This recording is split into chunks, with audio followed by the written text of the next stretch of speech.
Assalamualaikum warahmatullahi wabarakatuh. Halo teman-temanku, kembali lagi dengan aku Khairuddin Sibarang.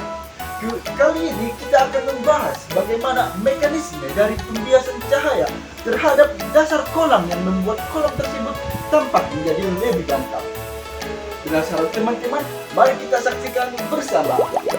Oke teman-teman, di sini kita akan membahas bagaimana peristiwa refraksi cahaya atau pembiasan cahaya dapat terjadi. Pembiasan cahaya atau refraksi adalah sebuah peristiwa perubahan arah rambat cahaya ketika melewati dua medium yang berbeda kerapatannya.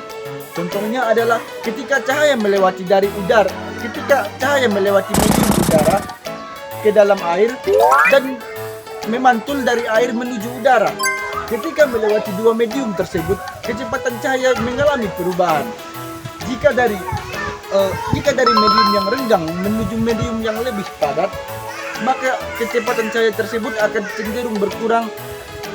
Dan apabila cahaya melewati dari medium yang padat menuju medium yang renggang, maka kecepatan cahaya tersebut kembali.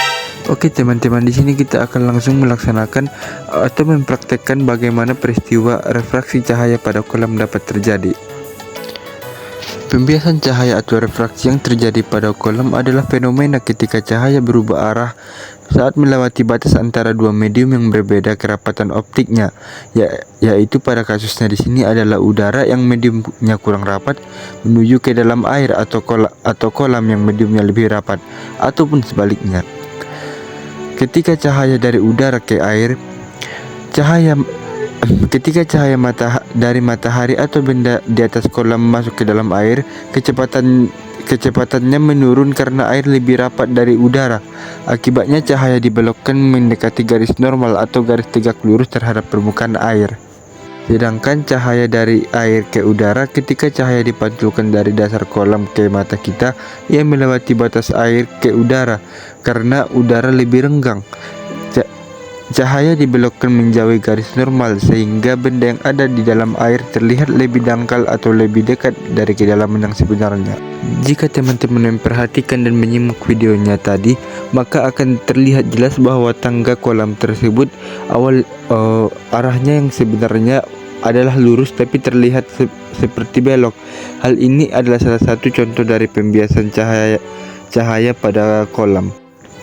Jika mungkin teman-teman tidak memperhatikan tangga kolam yang ada di adegan video sebelumnya, maka di sini saya akan mencobakan contoh lain dari pembiasan cahaya, yaitu ilusi posisi benda. Otak manusia mengira cahaya selalu merambat lurus. Jadi saat kita melihat cahaya yang sudah dibelokkan, otak kita memperpanjang jalur cahaya secara lurus ke belakang.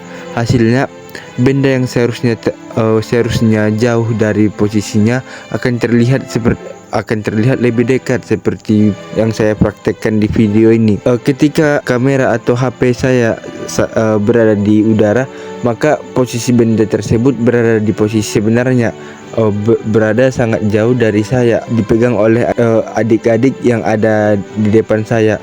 Tetapi ketika saya memasukkan HP saya ke dalam air dan benda tersebut juga ke dalam air, maka jarak antara HP dan benda tersebut seolah-olah terasa lebih dekat, padahal jarak sebenarnya tidak berubah, tetap sama seperti yang di darat sebelumnya. Hal ini terjadi karena perbedaan kerapatan antara air kolam dan kerapatan udara.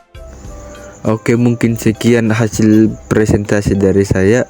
Jika ada kata-kata yang salah, saya mohon maaf kepada teman-teman dan kepada semua penonton yang ada, dan kepada Allah saya mohon ampun. Mungkin sekian dari saya. Wassalamualaikum warahmatullahi wabarakatuh.